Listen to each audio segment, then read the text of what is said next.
Hello, YouTube land. This is Brenton coming to you from Lexington, Kentucky, the Bluegrass State. Before we get started, if anyone out there has a story they'd like to share here on the show, you can contact me at brentonsawin@gmail.com. If you want to contribute to help with the show, there's a link in the description, PayPal me.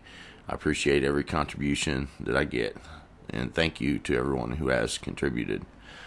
Today we have something really interesting, a couple stories I think that you're going to find very fascinating.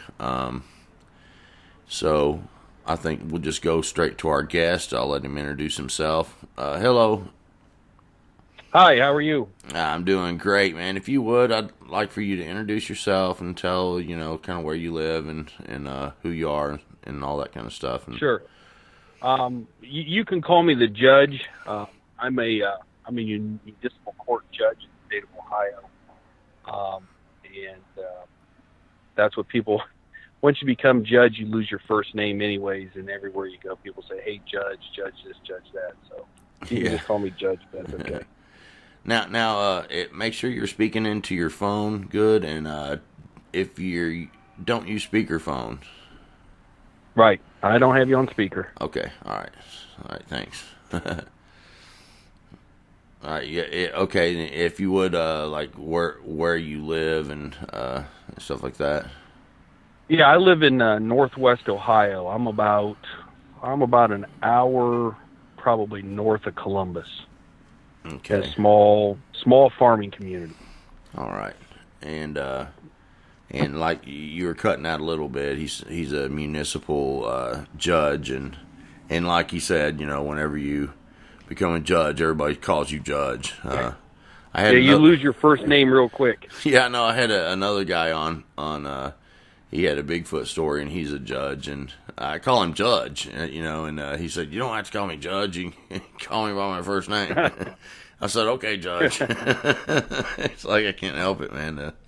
You can't help it, and that's, like I said, that's what everybody calls you. Yeah. One of the first things they tell you when you become judge is you lose your first name, and you just come and accept it. So, yeah, that's true. That's for sure. Now, let's go with your Dogman encounter first, and then we'll get into your other story, which is, oh my goodness, it's such a fascinating story. But kind of just take us through through the story and give us every detail you can. Right. My Dogman story is back about 1985. I was a high school cross country and track runner, and it was August in Ohio, and I don't know if anybody can remember back then, but we had a heat wave back then where it was really, really hot for weeks on end, and so during the day, it was just really too hot to train. And I've never been a morning person. I've never been one of those people that could get up at 5 o'clock, 6 o'clock in the morning and go exercise. It's just, I've always been a night owl. Don't go to bed till midnight, 1 o'clock every night. So I decided that I was going to, for training for my upcoming cross-country season, that I was going to run at night. Now, I lived out in the country. I lived about 4.5 miles from the little town that I grew up in, and there was, solitary country roads.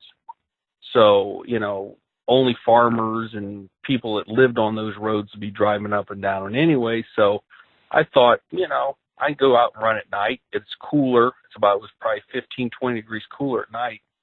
And, and you don't have to worry about traffic. You don't have to worry about people yelling at you, because back when, if anybody out there's ever been a runner, you're out running, people are constantly, heckling you and doing stupid stuff. So running at night seemed, perfectly okay with me. And I'd never been one of those guys who was scared of the dark or anything like that. So it was probably mid-August, because we were a couple weeks before school.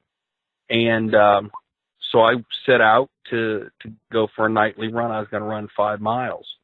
Now, it's important to the story to understand that when I left my house, there was a major thoroughfare, State Route 4, that runs through Ohio. And if anybody's from Ohio or familiar, anybody's ever been to Cedar Point amusement park, you understand that you've got to take Route 4, runs right through the center of Ohio, runs all the way up takes you to Sandusky. And so back then there was a tremendous amount of semi traffic. There's lots of semi trailers and stuff like that. But, you know, once you get on that road, it was just probably 200 yards, and there was a nice country road, a little road called Temple Road. If anybody wanted to look it up on Google Earth, a little road called Temple Road, and it was 2.5 miles down to the next state route, and then you could just run down there, and you could turn around, and you could come back. So I traversed the 200 yards to get to Temple Road, and turned right on the Temple Road and started my run. Well, at that point in time, it was dark. The moon was out. It was one of those nights, where the moon is not full, but the moon was pretty bright, but there was clouds. And so you would have episodic times where there was a little bit of visibility from the moonlight, and then clouds would pass in front of it, and it'd get pretty dark. So I made it the 2.5 miles down, piece of cake, and I was on my way back. And on the way back, there was a road that teed with Temple Road, and it was called Flickinger Road. And at the corner of Flickinger and Temple, on the left side, if I was coming back, on the left side was a woods. And it was, not a huge woods. I couldn't tell you if it was 10 acres, 20 acres, or 40 acres, but it wasn't, a huge woods, but it was pretty thick. And then right across Flickinger Road on the left-hand side was a cornfield. And that cornfield ran from there all the way down to Route 4 where I started. So you had a mile of cornfield on the left side, and on the right side was a bean field, soybeans.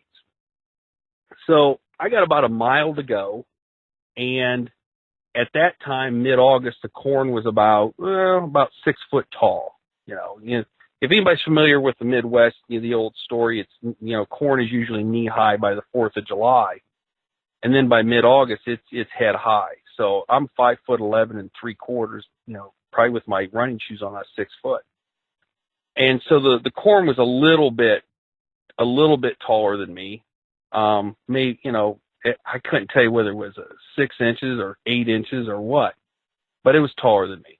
So I just get, past Flickinger Road, and something just kind of, almost like a spider sense, like something kind of like tickled my senses to look around. And so I turn to my left and I see the corn moving. Now the corn was moving, and there was something in the corn, and it was good size. It was big.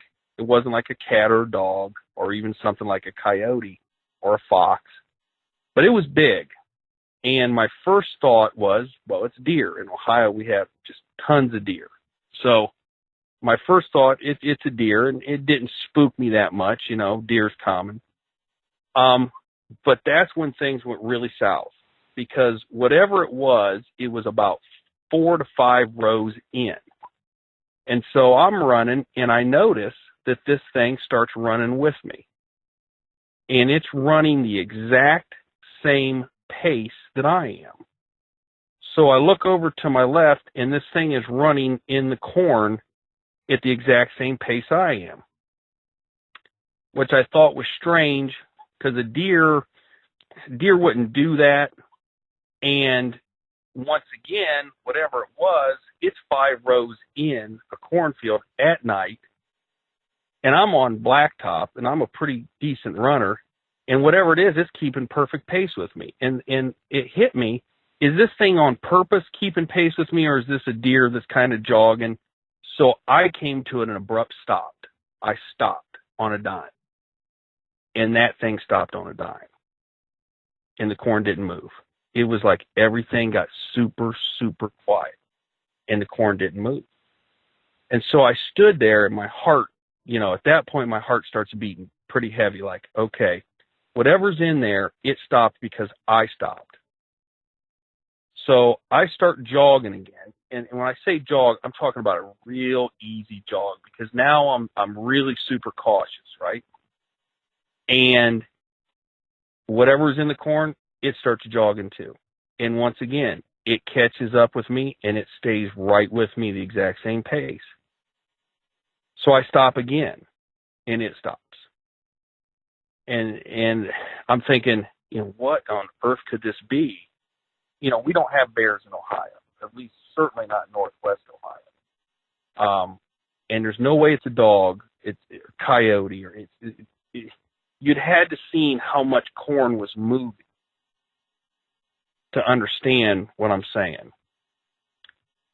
So the clouds kind of move and go in front of the moon, and you get a little bit of visibility. And I stop and I listen, and I try to listen, and I hear something kind of breathing, like a heavy, like a breathing, a panting, something like that. And so I thought, the first thing I thought was, could this be a person in there that's trying to scare me, or trying to maybe rob me or attack me? And I'm thinking, well, who would even be out on a country road screwing around in a cornfield at this time of night anyways? It wouldn't make any sense. But I thought, okay, up to this point, I haven't been running full go. I've been jogging. So I thought, okay, I'm gonna wait a few seconds. I'm gonna catch my breath, because I was kind of, when you get scared, you kind of hyperventilate a little bit. Your adrenaline kicks up a little bit, and so I need to pause to kind of catch myself. And so I thought, I'm just going to take off sprinting, and I'm going to run about a quarter mile as hard as I can, and I'm going to get away from this thing, because it's in the corn. There's no way, if it's a person, it's keeping up with me. There's just no way. So sure enough, I take off sprinting, and I mean, I'm scared, and I'm running hard. I'm running hard, and I'll be damned, it stays right with me. So here I am running full out, and this thing is every bit keeping pace with me. And now, because of the speed, okay, of how hard I'm running, it's really moving the corn now.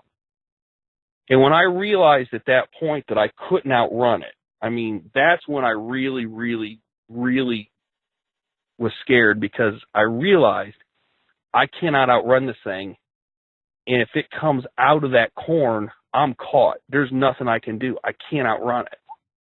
So there was a big tree. There's an old, kind of abandoned farmhouse. The owner had died, and there was a tree there, and I was coming up on that, and I thought, well, could I possibly try to climb that tree? Or, you start, all these different scenarios start running through your mind about, how am I going to escape this thing? But it would have been impossible for me to climb the tree. When I looked at the tree, when I got to, there's just no way. So I stop, because I'm about out of breath now, because I ran so hard. I ran so hard, I'm out of breath, and I'm really winded, and I kind of bend over, put my hands on my knees, and the thing in the corn stops. It stops too. So now I'm thinking to myself, this thing's playing with me. It's stalking me. It's playing with me. And I've got about, at this point, I got about another quarter mile to go, which would be about one lap around the track, until I get to Route 4. And that's when it hit me. When I get to Route 4, the corn's gone.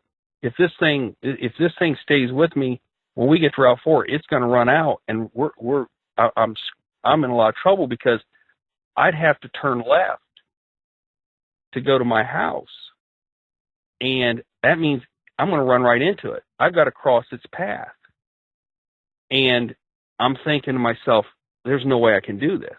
So a good friend of mine lived just down the road from Temple Road, but he was to the right.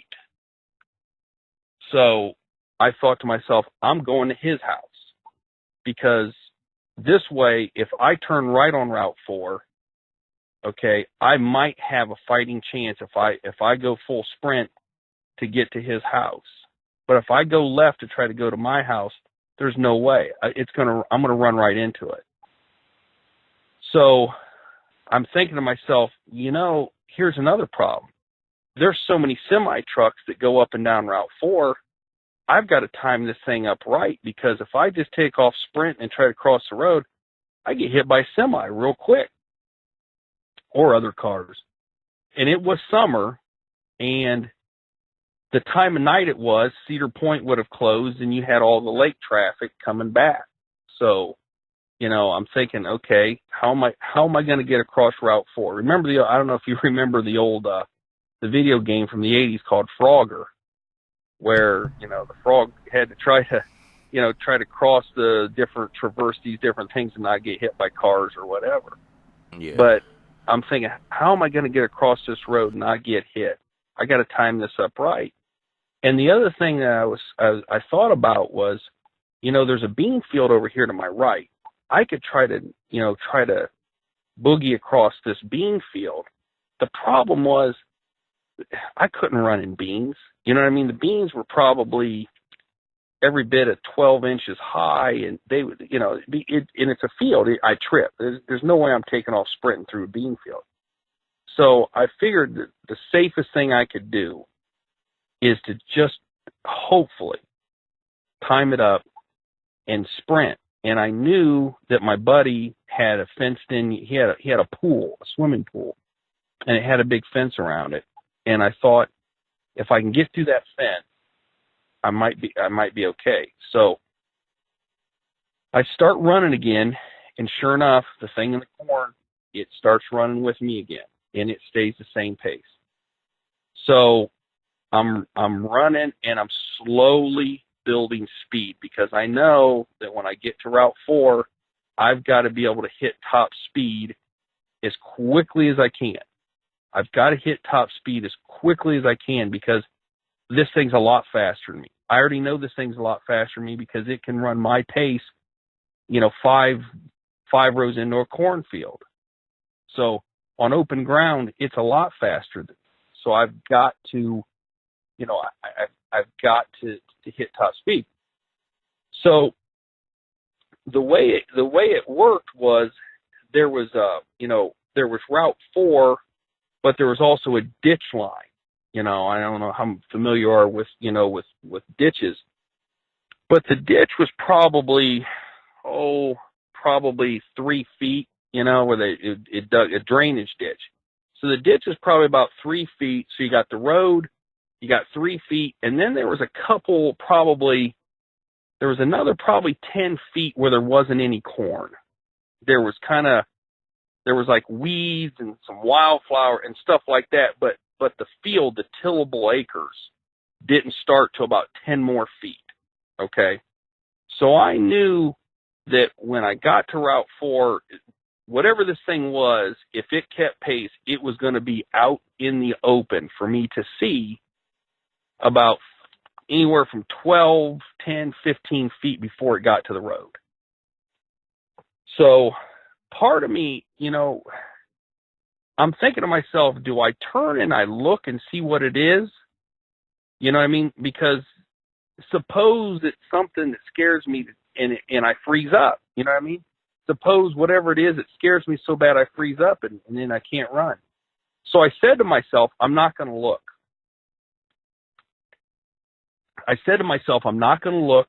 But when I hit Route 4, I'm going to hit top speed, and I'm not going to look back, because if I look back, it might slow me up or I might get scared.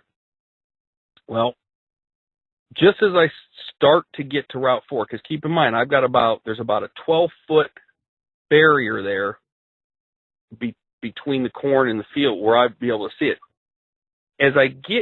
Just before I get to Route 4, here comes semis. A couple semis, like nose to trailer. And so I didn't hit Route 4 at full speed. I had to stop. And when I stopped, I turned and I looked to my left, because I told myself I was not going to look. but I couldn't help it. You know what I mean? You couldn't help it. I turned and looked, and what I saw come out of that corn was 6 to 7 feet tall, on 2 legs, bipedal, and it was hunched. It was, its shoulders were like leaned forward, like it was, like it could not run straight up. You know how a person, we run straight up and our shoulders are back. You know what I'm saying? What I saw, its shoulders were hunched forward, and its arms were really long. I can't tell you whether the arms went down below the knees, or I couldn't tell you that, but I could see the arms were really long. I could tell that it was covered in hair, and the thing that got me was its head. Its head was a canine head.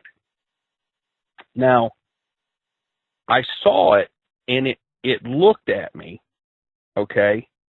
And just as when I got a good look at it, and the trailer, the semi went by, and that's when I took off as fast as I could. And I sprinted as hard as I could, and I don't know, is this thing behind me, chasing me or not? But when I get to my buddy's house, they had a fence around their pool, one of those like a chain link fence, and it was probably maybe 4 foot high with a gate. Well, the gate was closed, so I thought in my mind, if I slow down and stop and try to, there was those metal things that you kind of like, it clips, so that the gate doesn't swing open.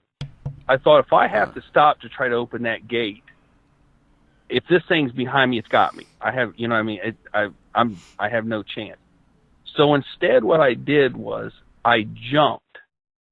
And when I jumped, I kind of threw my legs out sideways in the air, kind of almost like a high jumper, but I kicked and I put my hand on the top of the fence.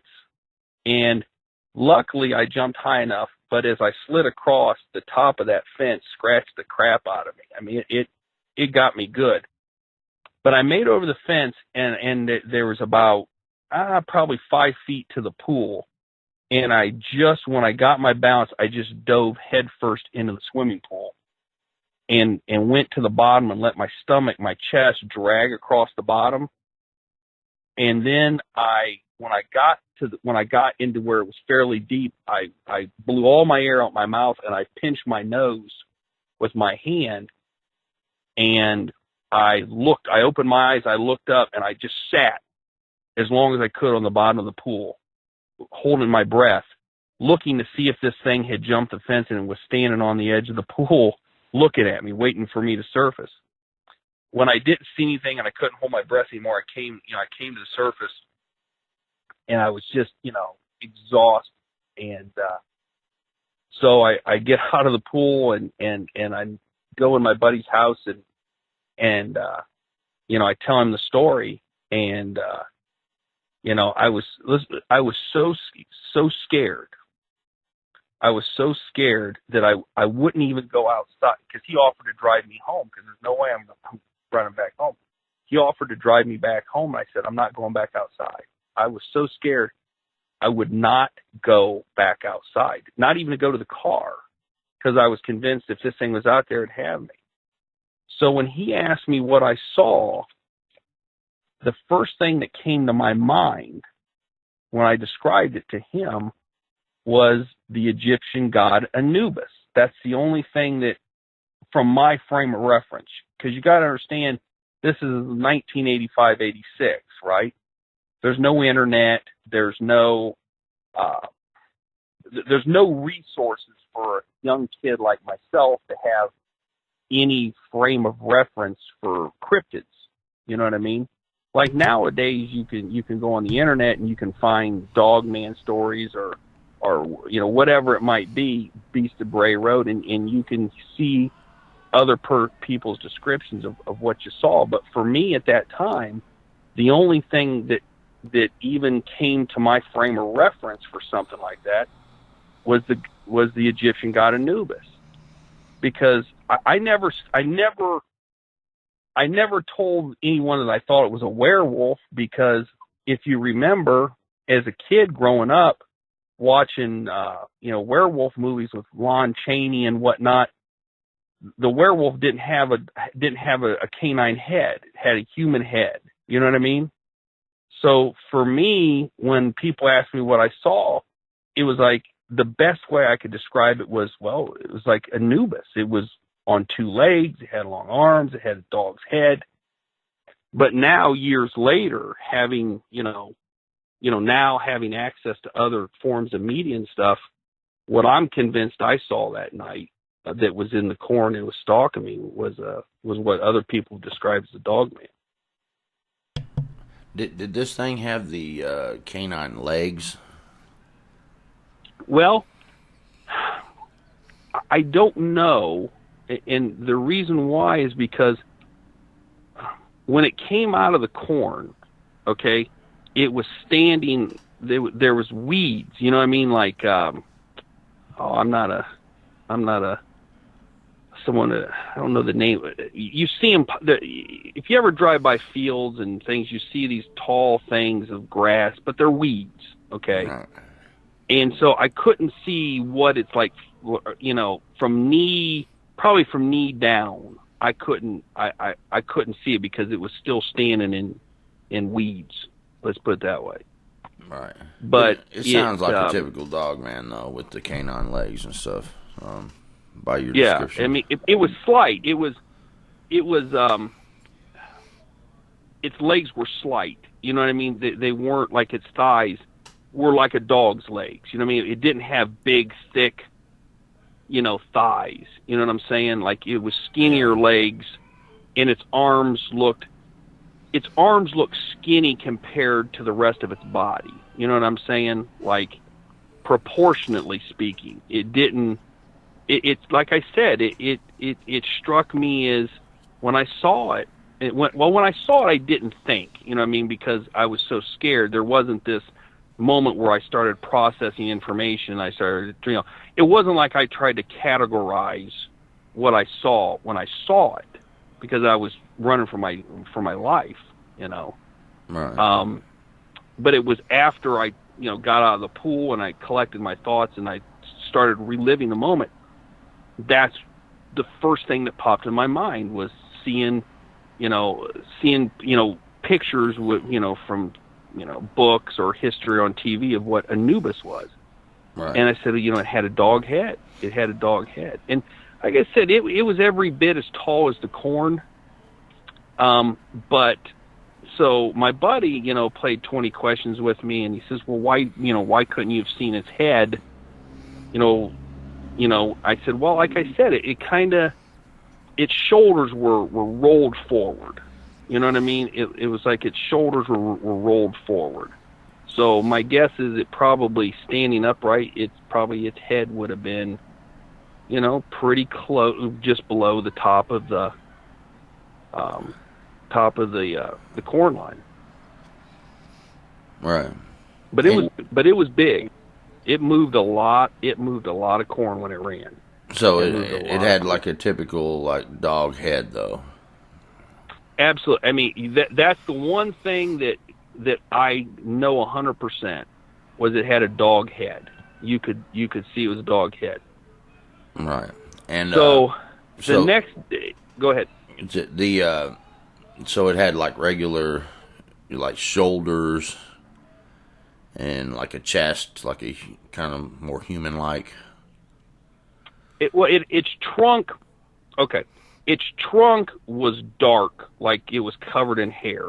You know what I mean? Mm-hmm. The trunk was like covered in hair. The whole thing looked like it was covered in hair. Not like long hair, like not like a shaggy dog. You know what I mean? Right. It was the hair was. Now keep in mind, I'm running and I stop and I turn and I look. So it was a shorter hair. The hair was short, but you could tell it was hair. It was fur. You know what I'm saying? Right. But it absolutely had a dog head. and it looked right at me. It looked right at me. And to this day, I don't know what it ultimately was doing. You know what I mean? Because if it wanted to, it could have just came out of the corn and got me. There's nothing I could have done. Right. But I don't know if it was just stalking, it was stalking me, and then it was I just don't know. I mean, to this day, I don't know why it waited. But let's put it this way: I never went running at night again. Did it have any eye shine?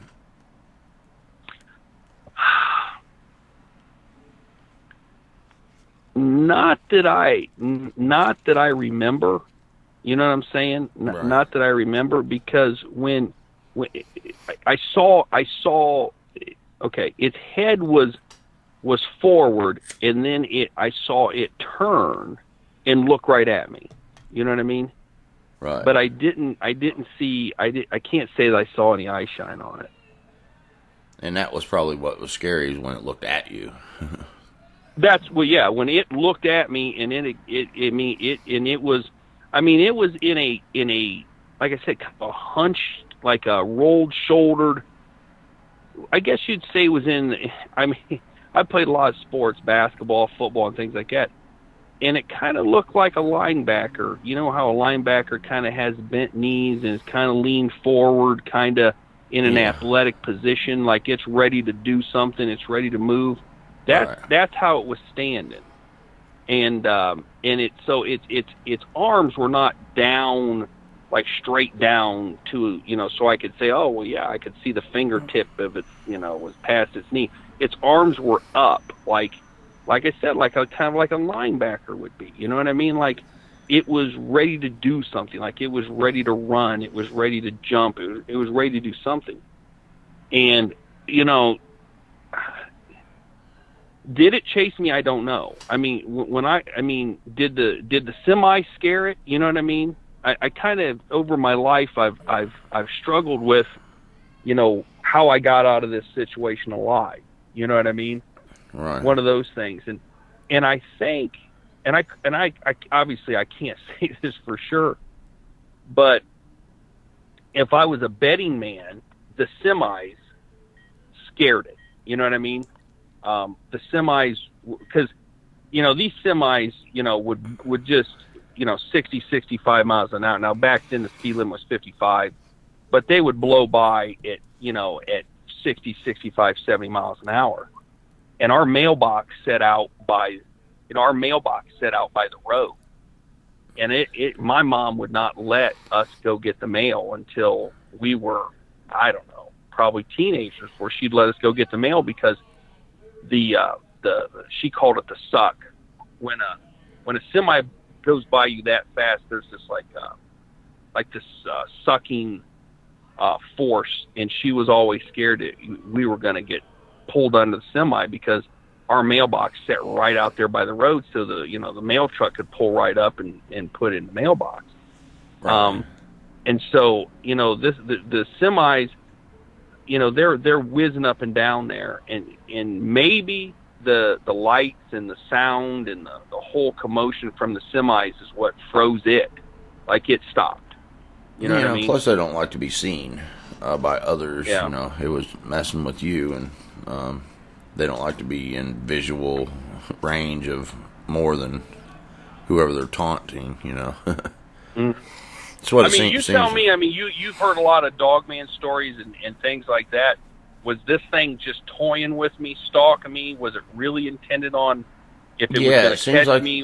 It seems like they try to drive fear, and not to say it can't go bad, because depending on how you react, I think it determines, because it's kind of a predator instinct, Mm-hmm. So you were best just to keep jogging and and ignore it, and then when you got to the road, bail across the road and hope that the traffic, because that's what I was thinking, when you got to the road, the traffic would probably keep it in and hidden, because it doesn't want to be seen by more than whoever it's messing with. And even the Bigfoot seems to do that a lot. You get a lot of stories where they pace somebody and and run beside them.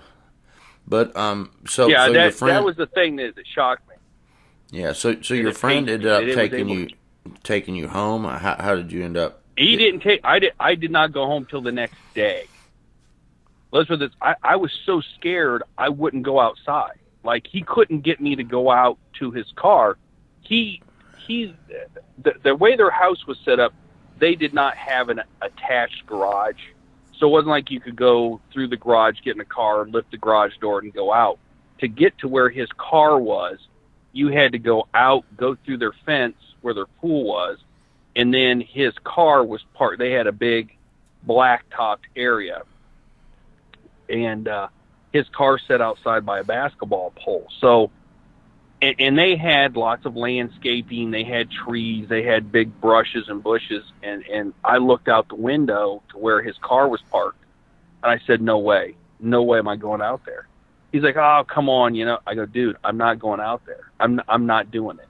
I was so scared that I would not walk outside and make the 50-foot walk to get to his car, because I thought, if that thing's laying out there in wait, it's got us. There's nothing I could do. I wouldn't see it. He could be crouched behind this or that. I wouldn't do it. I wouldn't do it. The next day, when the sun came up and I had time to get over it, then I went out, and then he drove me home. But I wouldn't go out. Did he believe you? He did, and I'll tell you why he believed me. Because he said, I don't know how many times he told me, he goes, "Dude, you're shaking. Dude, you're shaking." Like, I was just telling him the story. I couldn't tell him the story without shaking. In my now I can tell the story because it's been 30 years. But at the time, like, I couldn't enunciate my words without my jaw quivering. You know what I mean? Like, I was shaking, quivering when I was talking. And he's like, "Man, he's like, dude, you're scared. Are you scared?" I mean, he knew. And now he tried to put a rational spin on it. Well, maybe it was a deer. And I told him, I kept telling him what I saw. I said, I thought the same thing.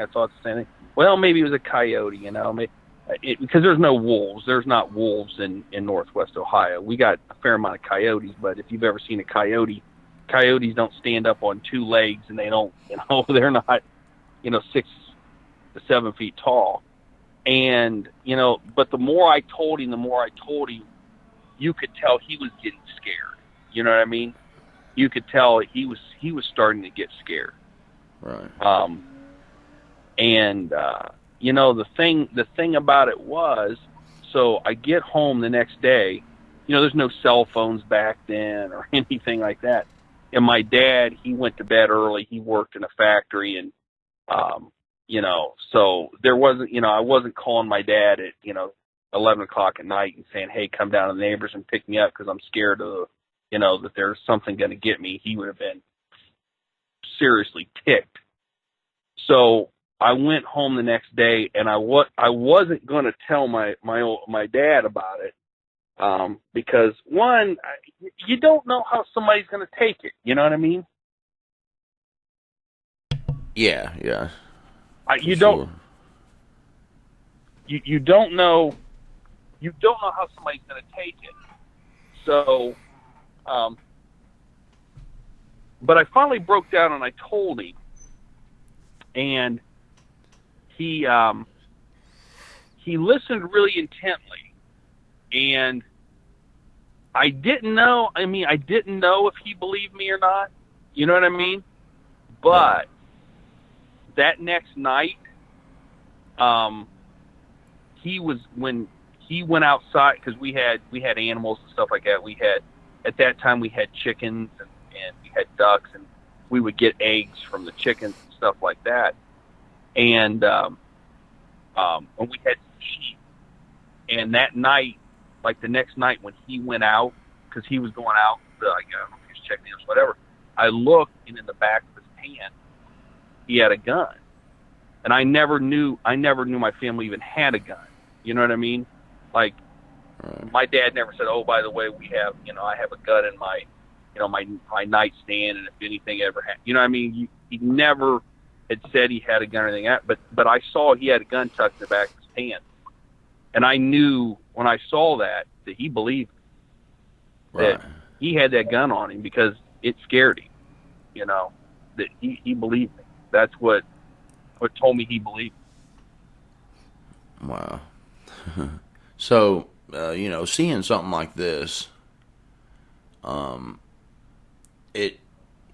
do you think that whenever you do see something like a Dogman, don't you think that changes the way you view anything mysterious?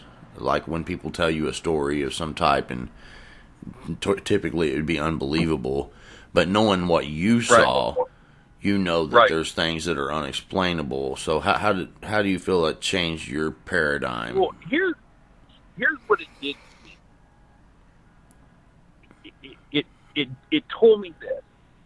As a kid, you grow up hearing about creatures and things like that, and your parents tell you that monsters aren't real. But that night, I realized monsters are real. And if that thing's real, what else is real? You know what I'm saying? So I became a believer after that night. If somebody credible, you know what I mean? If somebody told me they saw something, or if I read something, or somebody says something, unless I have a good reason to disbelieve them, I believe them.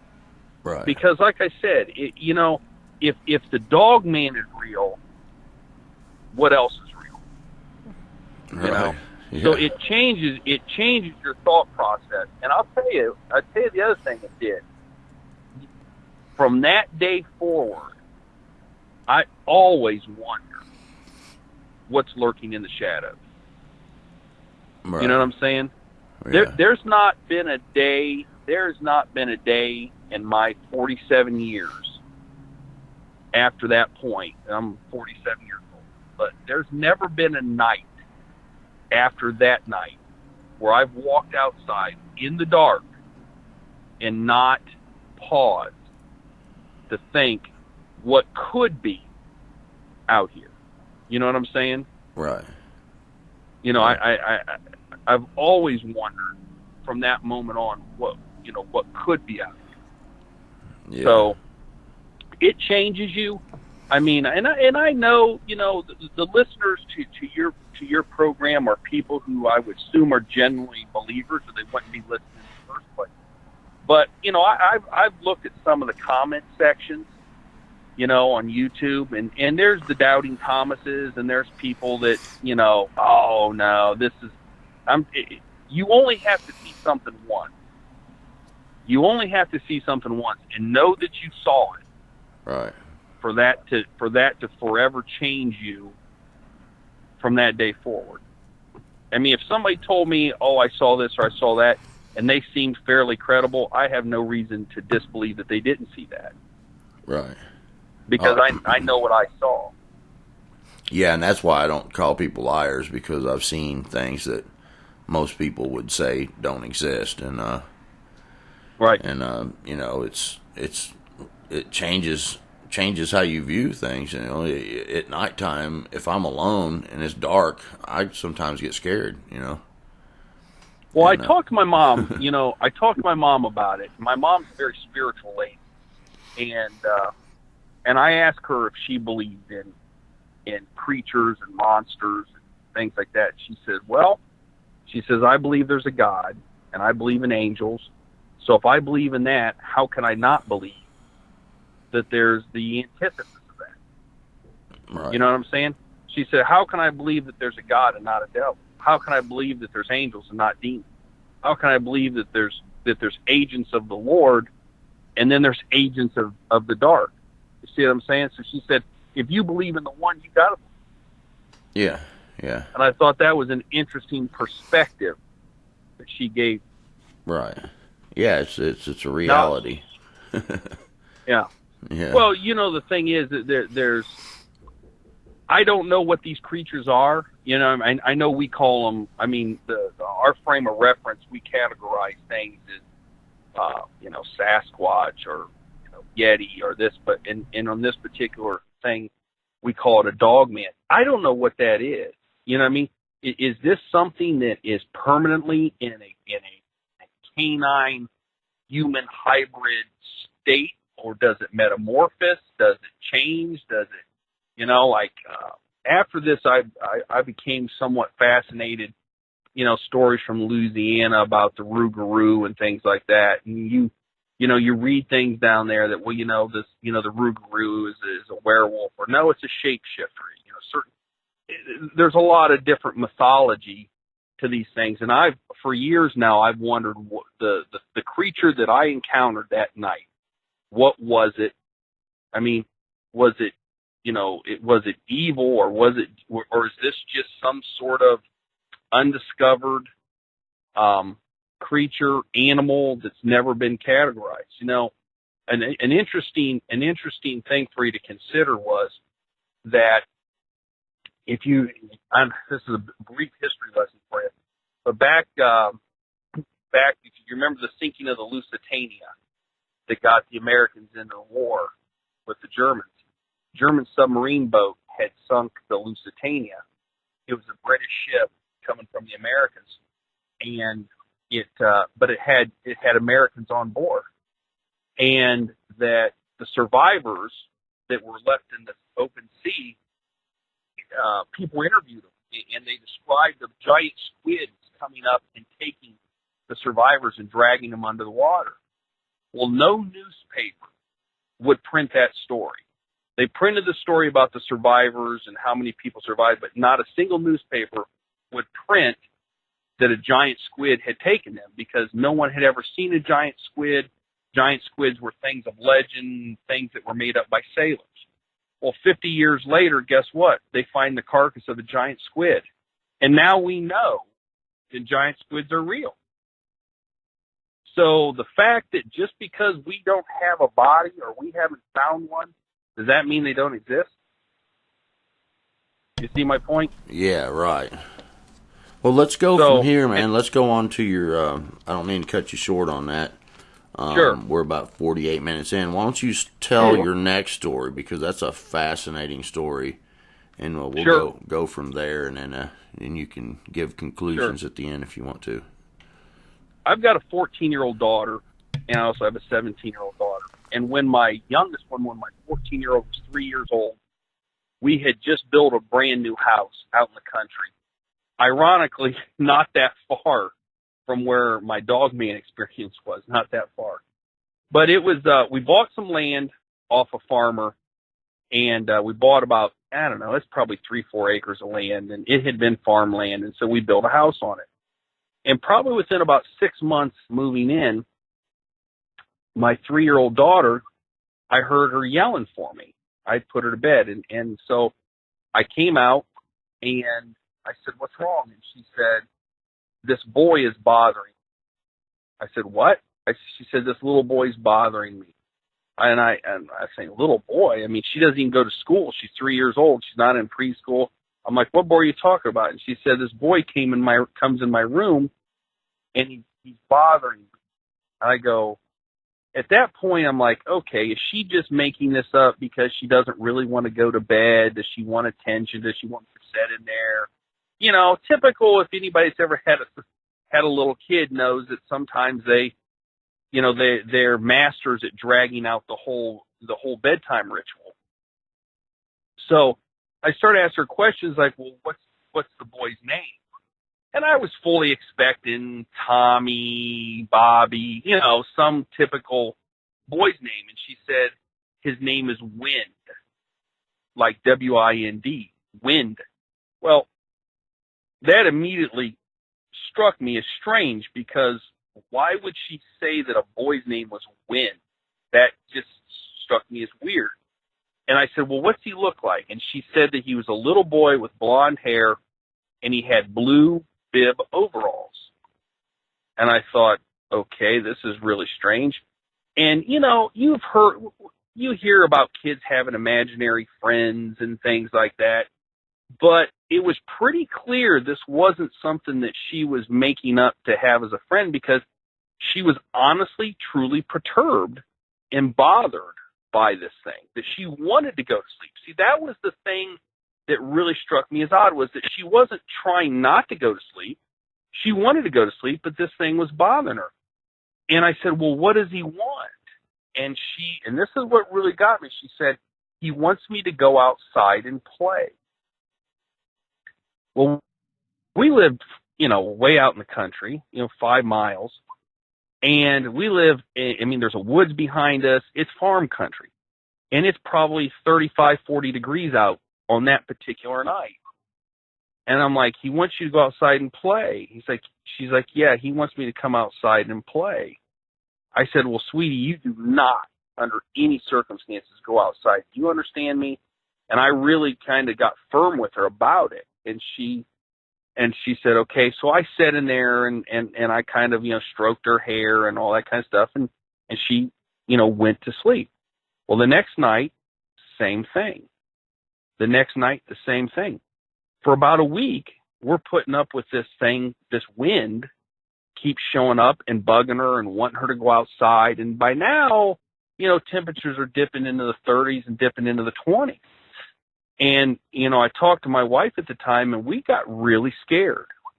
And so we talked to our pastor and told him, and, he prayed with us, and, he actually talked with her and told her when wind shows up, you pray for him to, for God to make him go away, all the typical stuff that you'd kind of expect. But it kept coming. And so we went and got a home security system installed with alarms on the doors, because I was honestly scared that this thing was going to get her outside and she was going to wander off into the dark, into the woods, and she was going to freeze to death. So I finally said, well, listen, this was really wearing thin. It was really wearing thin on me, because as a parent, something's bothering your child, and there's nothing you can do about it. There's nothing you could do about it. And in hindsight, people say, well, why didn't you just move? I just built a doggone house. The house is less than a year old. You know what I mean? It's not that easy. It wasn't like I was living in an apartment and I could just break my lease on an apartment and leave. And at the time, I was a private practice lawyer and stuff like that. And when you're a lawyer, sometimes you're a little bit arrogant about you can figure anything out. You know what I mean? So I kept thinking to myself, I can figure this out. I can figure this out. So one night I said, well, listen, I told my wife, I said, why don't you take the girls and go to your mom and dad's? They lived in Findlay, Ohio, which was a little over an hour and 20 minutes away at the time. And so to see what would happen. So she took the kids, and sure enough, that night, wind showed up in Findlay. So then we realized, look, it doesn't matter. We could burn the house down, collect the insurance money, and move to the next city. It's not going to matter. This thing is still bothering her. And why is it bothering her? And why has it singled her out? We went back to our pastor, and we went to a Baptist church at the time. And I don't know, to this day, I don't know that my pastor took me all that serious. But I was, I was pretty adamant that this was going on, and this was a real thing. But I don't know if he took me 100% serious or not. He appeared to take me serious, but I don't know if he really believed my daughter that this thing was really happening. So this went on for about 3 weeks, and finally, I was at my wit's end. I was scared. I didn't know what to do. I didn't know what this thing was.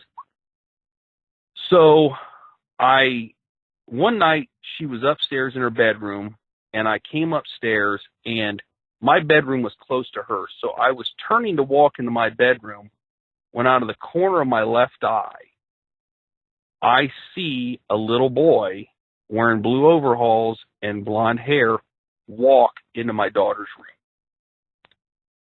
And I literally just froze. I I literally just, it paralyzed me. And you know, if you would ask 100 people, well, what would you do if you were in this situation? You'd probably get people, I would run in that room and I would do this and I'd do that. And I'm just telling you, that's all well and good to say, but to live it is an entirely different situation. And it froze me. It paralyzed me. Now she was only 3 years old, so we still had a baby monitor for her. And the baby monitor was on, and all of a sudden, through the baby monitor, I hear this voice, a talking. And it was the strangest dialect I'd ever heard. And anybody out there listening to this would know, if they were watching a TV program, they would know whether someone was talking in a French accent, or they would know someone's talking in a German accent, or someone was talking in a Russian accent, or Hispanic accent, because we've heard those things. It's kind of, we might not, I wouldn't understand what a German person was saying, but I would be able to say, I'm pretty sure that's German or that's French. Well, the dialect that I heard coming through that baby monitor was nothing that I had ever heard before in my life. And I will tell you, the way the words were being enunciated or pronunciated, it scared me. It literally terrified me, because I was convinced that this thing was talking to my daughter in this language. But then it hit me that it was actually my daughter that was talking to it in that language. And I want to tell you something. Until you've lived this, until you've experienced this, you have no idea how you would react. But I realized at that moment, that is my daughter talking in some sort of language that I have never heard before. And it just was bizarre. It was scary. Though the way the syllables, the way she was saying it, it was scary. It was terrifying. Well, all of a sudden, she pauses, and I hear her say, okay. But like, okay, like if you told somebody, like if I gave you an order, like I said, hey, go get me a drink out of the fridge, okay? You know what I'm saying? You see what I'm saying when I use the word okay? Well, she uses the word okay like she's questioning this thing. And then there's this pause as if it's answering. And then she says, okay, like now it's a different okay. Like if I told you, hey, would you go get me something out of the refrigerator? Okay. And then you said, okay. You see, okay is used two different ways there. You know what I'm saying? Right. Well, the first way she said okay was one way, and then almost like a command. And the second time she said okay was an affirmation. Right. And at that point, I walk into the room, and she's standing there in the middle of the room, and I didn't know what to say. You know what I mean? I didn't know what to say. I was so scared. I didn't know what to say, and I didn't have to say anything. She could tell, my daughter could tell how scared I was, and she said, "Wind is gone. He's not coming back." And so I tried to ask her if she did not know that she was talking in a different language. So this wasn't even English. It was a dialect. Oh gosh, no. This was, this was bizarre language. This was a dialect. You couldn't even, I can't even describe it for you. You know what I mean? Like, right. I could imitate a French accent right now or a Russian accent, probably very crudely, and probably people from France would say, I don't talk that way. But I could imitate it, you know what I mean? Yeah. And you would know that that's what I was doing. You know what I mean? Or like, but, all right, mate. Yeah, exactly. I could do an Australian or an Irish accent very crudely and probably be insulting to Irishmen, but you would know that's what I was doing. Right. But this was something, the only way I can describe it is it was unearthly. That the language she was speaking in was unearthly. And she didn't know she was doing it. So it seemed, Go ahead. I'm sorry. But I guess I kind of left out that every night she would pray. Like I could hear through the baby monitor her praying for this thing to go away. Wow. Like, and she would say, I mean, you talk about bizarre. I could hear her in her bedroom praying, dear God, I'm just a little girl. Please make this thing go away. I mean, it was heart-wrenching. I mean, you don't even know how many times, tears would run down my face because I was so upset that I have this little girl that's praying because this thing is bothering her and scaring her, and there's nothing I could do. I mean, I'm on a scale of 1 to 10 of hopelessness, a 10 having some hope. I'm at a 0 because there was absolutely nothing I could do to help her. I mean, we prayed, I'd go in there and we'd pray, dear Jesus, dear God, please watch over her. Please make this thing go away. And it kept coming back. So, at this point, you start wondering, well, does God have a stake in this? Does religion have a stake in this? Is there any hope of getting this thing to go away? You know what I mean? Yeah. And I asked her, I tried to find out, what did you I asked her, what did you say to it to get it to go away? She couldn't remember. Right. Well, it sounds like to me, a lot of times us as parents, we want to protect our children, and God expects us to protect our family. As the Bible talks about that person who won't take care of his family is worse than an infidel. And it also is talking about protecting your family too. But the one thing I think that we don't really realize, though, is that it's really the Lord that protects our family. And in the where you turn to the church and you ask for help and what have you, the Lord saw that, and it seems to me that with the story in the Bible where Jesus sets one of the little children on his lap and he said, "Don't prevent one of these children to come to me," and don't treat these children bad. It'd be better that you had a millstone tied around your neck on the deepest part of the ocean. But then one thing he said that stands out to me is, don't you know that their angels behold the face of the Father continually? So each and every child has a guardian angel, and where she was praying and you all went to the church and things like that, I believe that the angel stepped in to do God's bidding, because we're not supposed to be talking to angels. We're not supposed to call upon them and things like that, like some people say to do. The Bible says the angels do God's bidding. They excel in strength and stuff like that. So the Lord, I think, dispatched or gave the angel permission to intervene, or the Holy Ghost did, or something, Well, and it sounds like a heavenly and that's language. exactly the conclusion. And that's the conclusion that I ultimately came up with, because I believe that it was angelic speech. Right, yeah. And it's a very bizarre thing. I had this one guy came on, and he had a near-death experience when he was in the Marines. He accidentally hung himself, and when he came out of his body and stuff, he ended up in this place, and basically an angel came and rescued him. And he said the angel was speaking to him in this language, and called him by a really long name. He said, but I knew that was my name. And he said, as the angel was speaking, he said, it elevated him up to understand it instead of lowering itself down to speak on his level.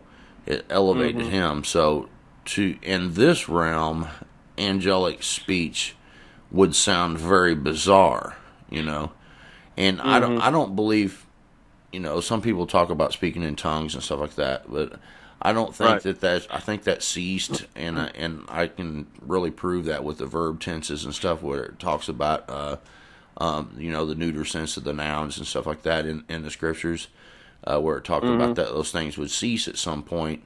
after basically after the church was established. But an angel could speak and ward off that thing, and tell it Well, to go. the interesting thing about that was, and I can tell it and finish the story about how she came back up with the wind. But before I do that, it was sometime after that, because like you said, this is a 3-year-old. This isn't someone like you and I having this, articulating this conversation and problem solving. And, Right. She's 3 years old, so her mind doesn't work like ours do. But it was probably a week or so later, and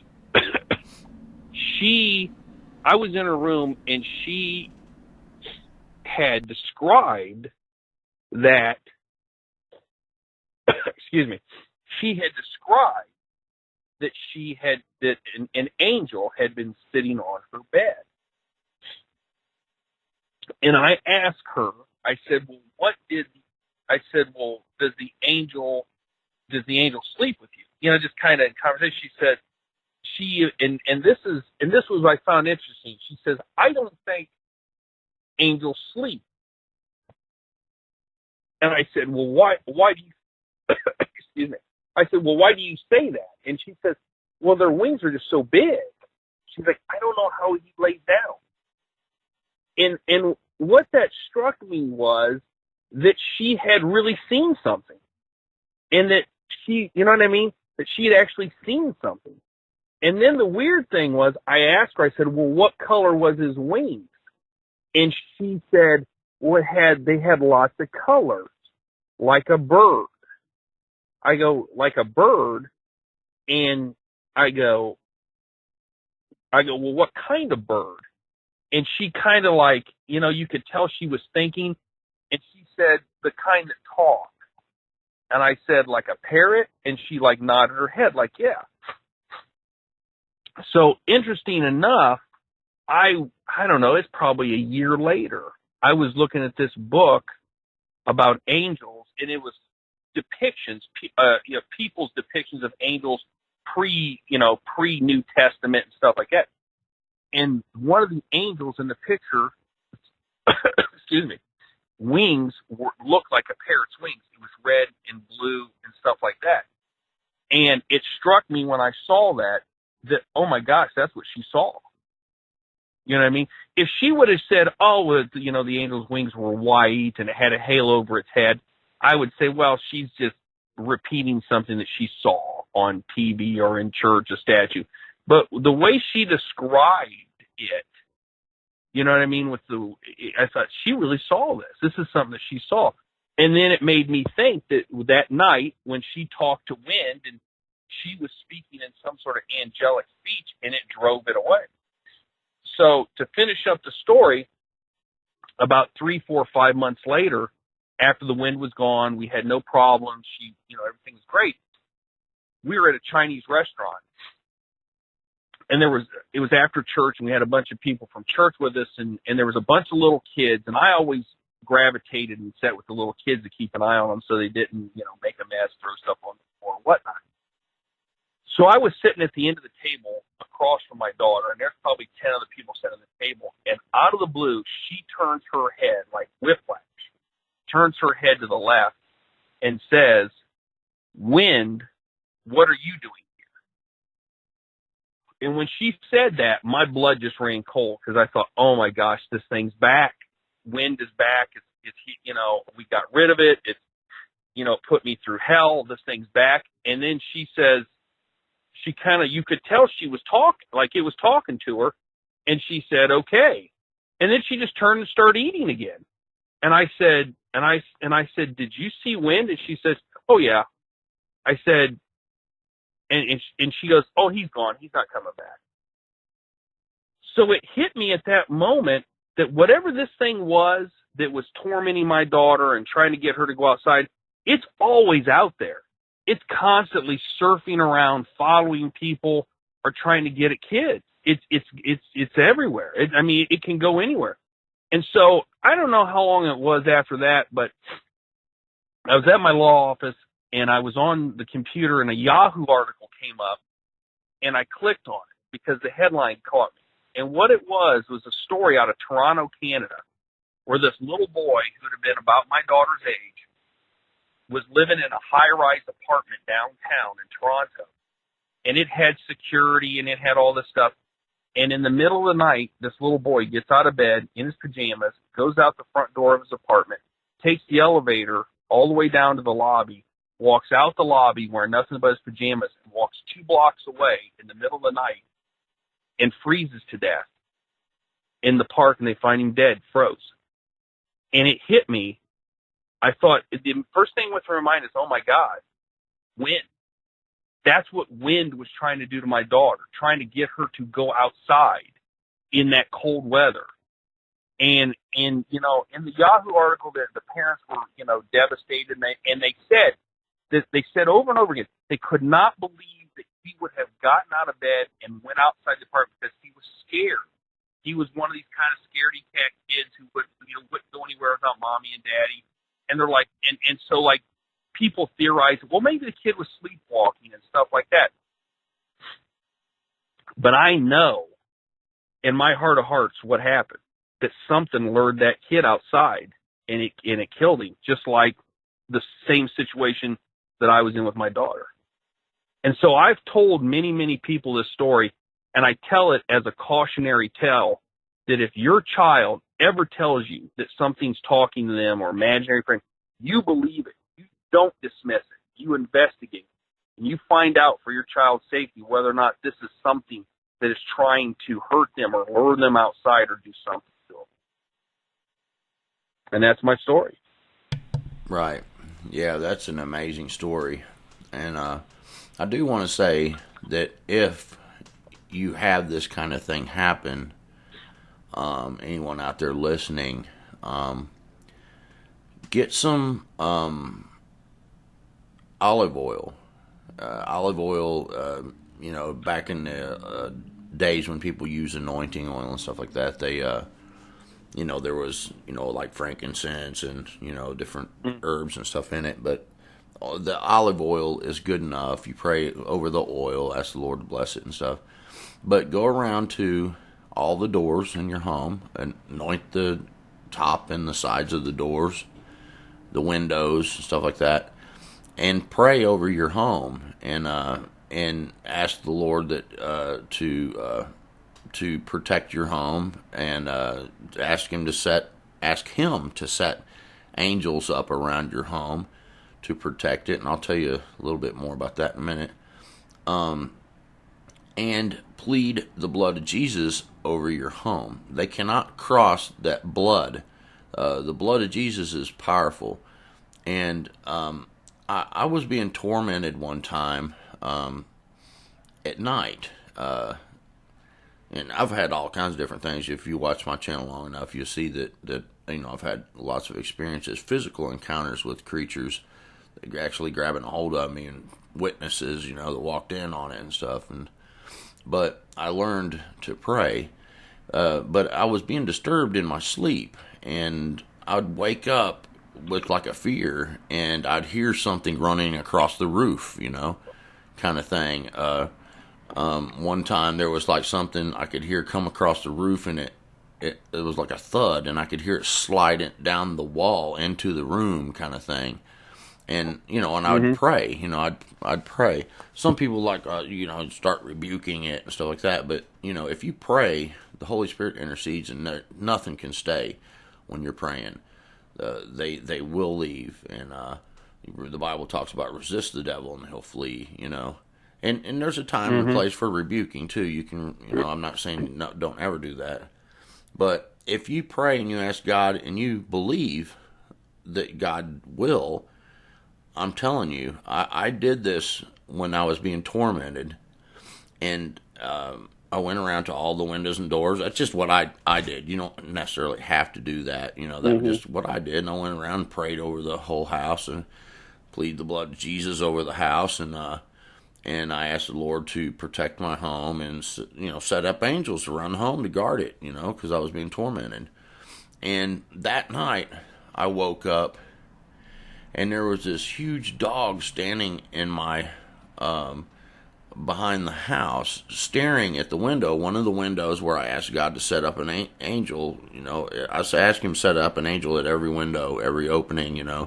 Because the entities tend to use doors, windows, or closet doors, even things like that. They seem to want to come in through natural openings, especially closets and things like that. But anyway, this dog was standing there staring at my window, barking like it was really looking at something.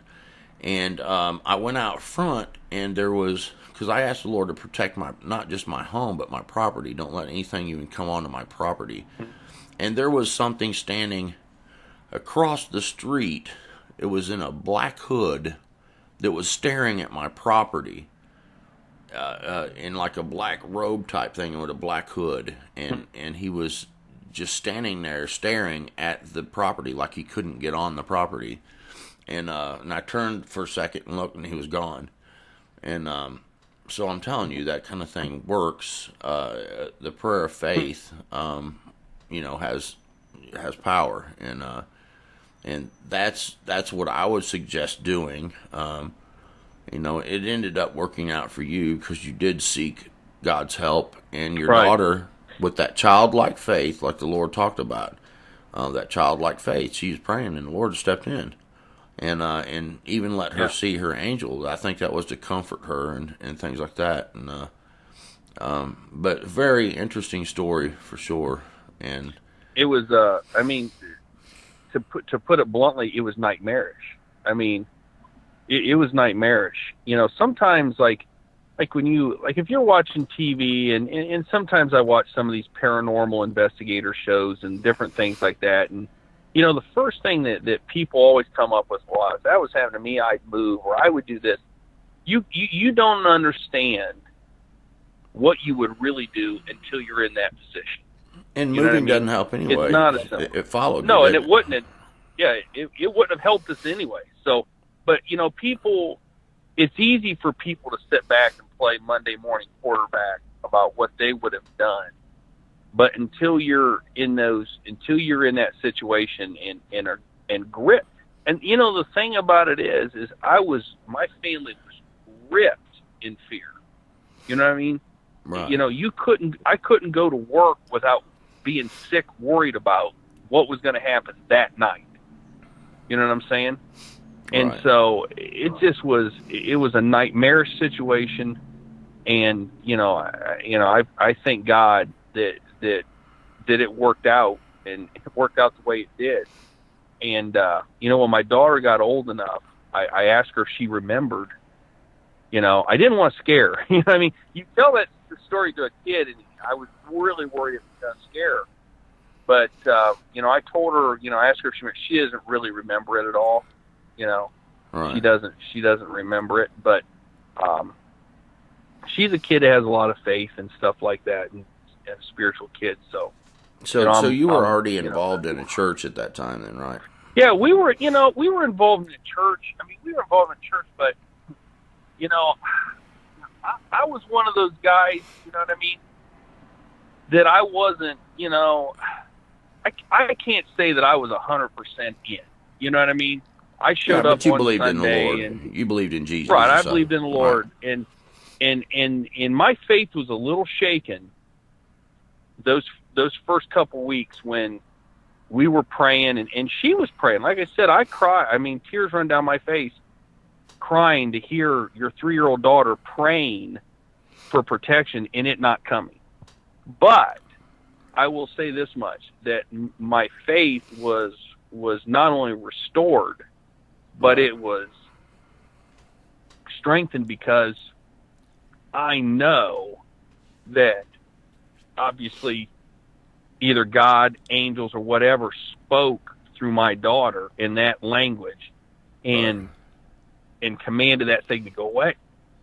Right. And you think about Paul. He said that a messenger from Satan was sent to buffet him.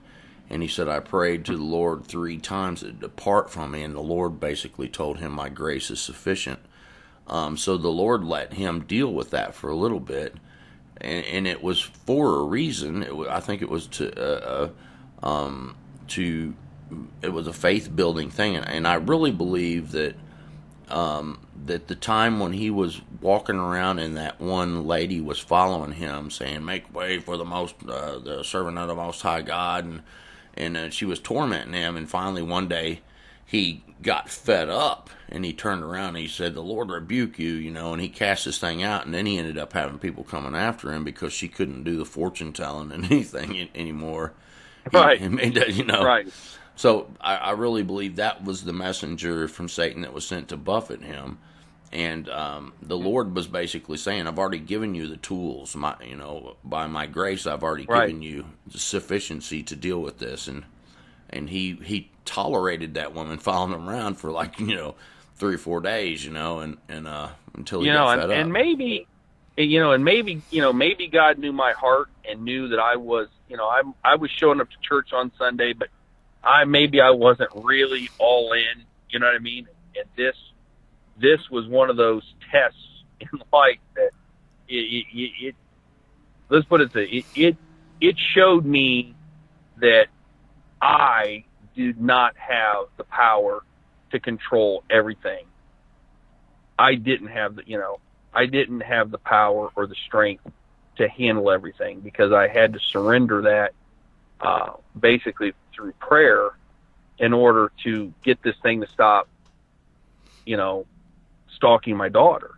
And you had to put your trust in him, and I had to put my trust in him because, like I said, I was a trial lawyer, and I was pretty full of myself, and I won a lot of big cases and did a lot of things, and there's nothing I can't figure out, there's nothing I can't solve, there's no problem I can't handle.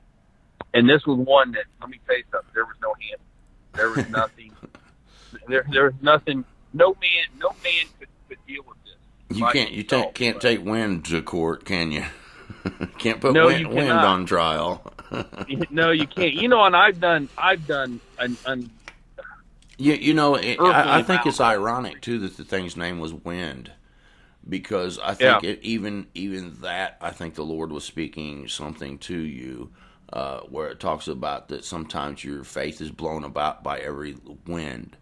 That some people are blown about by the wind, and that's when their faith is weak and they're not really trusting in the Lord. So for this thing's name to be Wind, I even think that was something. And I tried to, look up. I tried to do research into like demonic names, fallen angels. I tried everything to try to find what this was. Because it drove me nuts. I mean, after the fact, even to this day, I've Googled things and tried to find out what this thing was, and to this day, I don't know. Well, it was a demonic entity. It was not a little boy. I will say this: whatever it was not a little boy. That was the form that it took to my daughter to try to convince her to go outside, to trust it, because they're deceiving spirits, and you think about it too. In the scriptures it talks about don't marvel, and it talks about Satan and and his servants and stuff like that. They can be changed, and when you look that word up in the Greek, the word actually means physical change. It can transmutate physically, and so they can present themselves as loved ones and stuff like that. There's really, I don't think there's any such thing as ghost, because if you're absent from the body, you're either present with the Lord, or there's something else that's going to collect you and take you somewhere else. And so that's a deception. The ghost thing, I believe, is a deception to try and make people think that when they die, you might be able to hang around. There's not some place you're going to go to that's negative or good, or So right. Yeah, I don't really believe in ghosts. I had that conversation with my oldest daughter. She asked me if I believed in ghosts, and I said, well, the problem is it's not biblical. It's it doesn't seem to me that ghost, as they say, in and of itself. So, but if there's any, I know there's people out there that'll call bull crap on this story, and they'll say, oh, that's made up. But I have no reason to make this stuff up. I'm an elected official. My integrity in the community is incredibly important to me. People have to believe in me to make good decisions and stuff like that. So, I tell that story. I tell the story to people, and I've never worried yet that somebody will hear this story and think, oh, well, that guy's a crackpot, and why would we, I never thought that, because I always thought that if you're someone who has kids, you need to hear this. You need to hear my story. You need to hear my testimony, because I would hate to imagine if somebody else was in this position and they blew it off and they didn't take it serious and something happened to their child. And maybe I could have stopped that if I could have told them my story, and they, it would have resonated with them, And the interesting thing was, when she saw wind again at the Chinese restaurant, it clearly wanted nothing to do with her. Like, it was there probably stalking some other kid. Right. You know what I mean? And when it saw my daughter, it was like, the impression I got was it threw its hands up, said, hey, listen, I'm not here to bother you. Yeah. Well, your daughter sure did do very well dealing with it, and yeah, when you wonder a kid that's 3 years old, how she was able to have that perspective to pray every night and stuff like that. Yeah, because her reaction wasn't to cry and scream, like in tears and, Daddy, can I sleep in your bed? I'm scared. That wasn't her reaction at all. She was scared of it. She was angry at it because it wouldn't leave her alone. But her fallback was prayer. Her fallback wasn't, hey, Dad, can I sleep in your bed? You know what I mean? Right. And I find that perspective very interesting. Was that, she didn't, her fallback wasn't, I'm going to sleep with Mommy and Daddy. Her fallback was, I'm going to pray to Jesus, or I'm going to pray to God to protect me. That's very impressive. And that goes to show you that the Lord was there for her. And I believe that angel was there to comfort her and to help her through it. And in the scriptures there were when Peter was in jail and the earthquake thing happened and the chains fell off and the Philippian jailer was thinking, oh man, everybody's escaped, I'm going to be, dead. And so Peter yells out, he said, don't suffer yourself, I'm still here, and because you'd get put to death if your prisoners escape. And so the jailer runs in and said, what must I do to be saved? Because he's worried, I might die here, I need to make sure I'm saved. And he said, believe on the Lord Jesus Christ, and you and your household shall be saved. So to all parents out there, when you believe in the Lord, and even if you look in Deuteronomy, it talks about, if you do these things, you and your seed will live. If you do these things, you and your seed will be cursed. And if you're a believer in the Lord, you are bringing a protection and provision to your home. So don't ever underestimate what you do is not just for you, but it is for your children's sake, that you and your seed may live. So you being a believer in the Lord, even though, your faith wasn't all strong at that point, but the Lord says that, once he starts at work in you, he's going to finish it. And, and over time, he's all those things. Well, the scripture says that all things work together for the good of those who love God and are called according to his purpose. So all those things that happen are somehow going to work together for your good. And that's what it sounds like has happened in your life. And you're blessed. It did. I mean, it worked itself out. And the thing is, I can't imagine trying to tackle something like this if you're a non-believer. Oh, you know what I mean? It would be hopeless. if you didn't have faith, I don't know how you would even begin to tackle this thing that was after my daughter. You know what I mean? If you were not a... Yeah, most people that don't have faith, and when they have these kind of things happen, they'll go call the ghost hunter and things like that, and they'll make the situation worse. Or or those spirits will, since they are deceiving spirits, they'll try and make the person think that the ghost hunter did something that helped. But typically, they'll back off for a little bit, and then they'll come back and it'll be worse. And the only protection there is the Lord. And I'm telling you, that's just a fact. And people that want to deny that, they can if they want. Yeah. Well, you can't. I mean, it's like I said, my mom, when I talked to her about my Dogman experience, she says if there's good, there's evil. Right. You can't believe that there's good and there not have the counterpart. So, I experienced, and I don't know how many people can say this. I don't know how many people can say that they stood that close to real evil. You know what I mean? Right. I mean, you can have bad luck or you can be around bad people, but to stand that close to evil, something that clearly was demonic, something that was an evil spirit that wanted to take my daughter, harm my daughter, do something to her, lead her outside and, wander off into the dark and have her freeze to death or worse, I don't know. When you're that close to that, I mean, it changes you. It changes you forever. And if you like I said, I couldn't imagine trying to deal with that and not have faith. You know what I mean? And I'll tell you that the first couple weeks, through prayer and whatnot and talking to the pastor, nothing helped. My faith was shaken. I mean, I didn't stop believing in God or, anything like that, but my faith was shaken. And I even said to my wife at the time, how can God let this happen? You know what I mean? Mm-hmm. Well, he ultimately took care of it. Yeah. But you've seen in the long run. You asked those questions. Right, in the long run. So, I mean, in the long run, what my daughter doesn't remember it.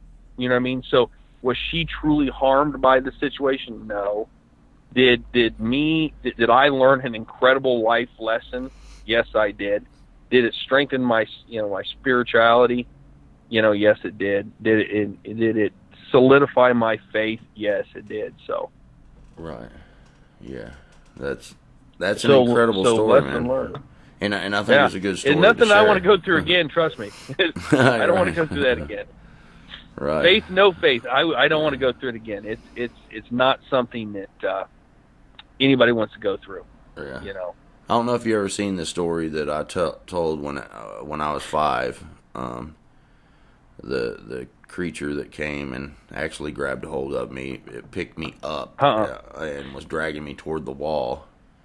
And my sister walked in on it. But this was a red humanoid creature with curled ram horns. And I was only 5. And I always knew from that early age, I knew that it was for a reason. And the Lord intervened. I mean, it didn't take me. I knew it could have took me, though.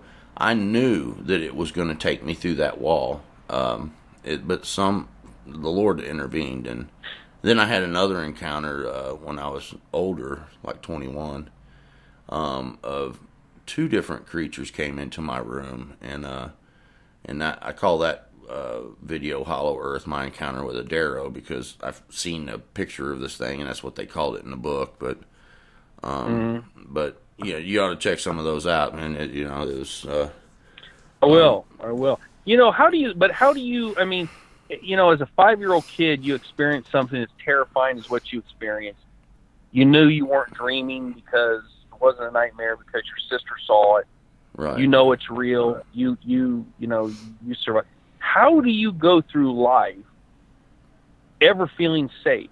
You know what I mean? I didn't. To me, my first 10 years, you'd be on edge all the time. Yeah, until I was 15 years old, I had nightmares every single night. I was scared to go to bed. I pulled my bed out away from the wall. I didn't want to sleep near a wall because he came through the wall, but then was solid enough to grab me. Right. And Right. kind of like when the Lord went to the upper room, he went through the walls to get into the upper room because the doors were locked. But then he was solid enough to say, "Stick your hand in my side, Thomas, and see if I'm not flesh and bone." So in that form, that glorified type body or angelic type body or what have you, you are able to be solid, but you're also able to pass through things that seem solid to us. And yeah, Right. I didn't feel safe until the church bus was coming around picking kids up, and I went to church and I got saved and I got baptized, and that's when the nightmares stopped.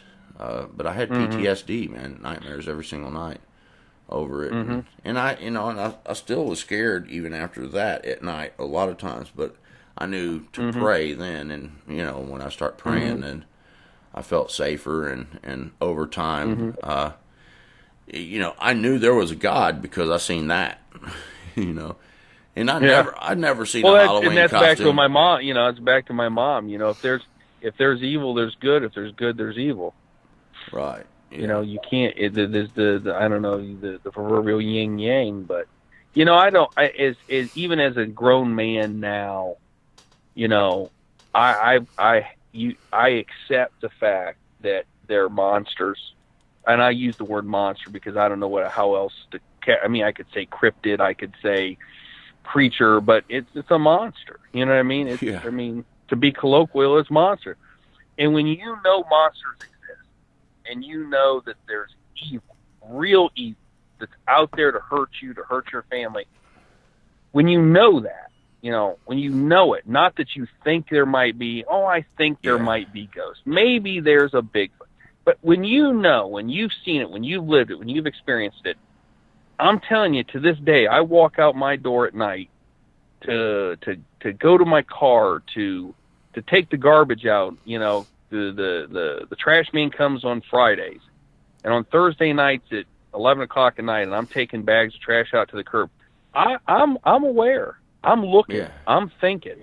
There's a difference between thinking there might be something like that and knowing, and that's hard to explain. There's things out there.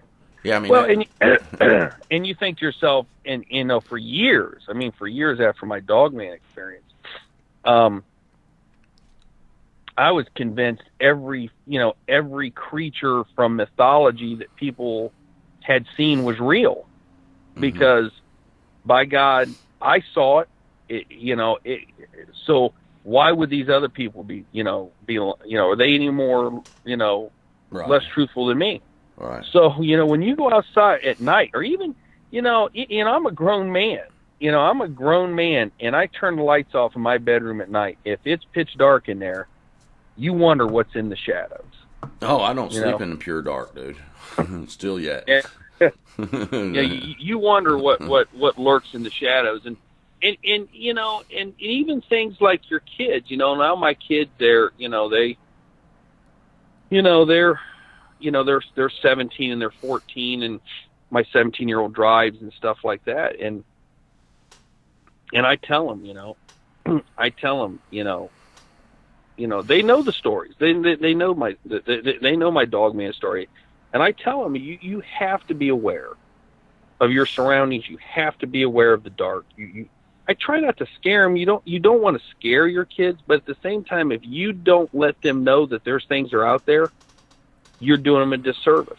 You know what I mean? Right. You do them a disservice. So, my kids are kids of faith. They believe in God. They've accepted Jesus Christ as their personal Savior, and so part of you sleeps a little bit better, or thinks when they're out that you feel better that you have that to rely upon. But you still worry. You still worry, and there's never been a time yet. Like I enjoy hiking. My wife and I, we go hiking and things like that. When I'm out in the woods, I carry a gun with me when I'm in the woods.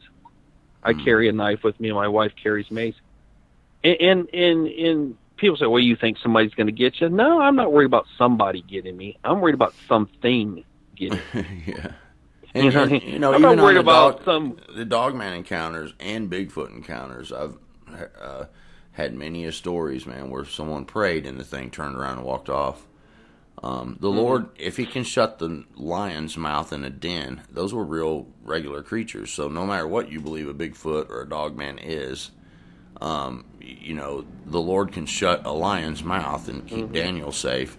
He can protect you, and if you pray, you'll be okay if you put your faith in the Lord. He's not going to let you die at the hands of some Dogman creature. Not to say people haven't, but there weren't people. Yeah. I don't believe. Well, yeah, you don't know. You don't know if they're people of faith. You don't know if they're people. You don't know, but I don't know. It's to anybody out there that's a non-believer in monsters, cryptids, dogmen, Sasquatch, whatever. If you're a non-believer,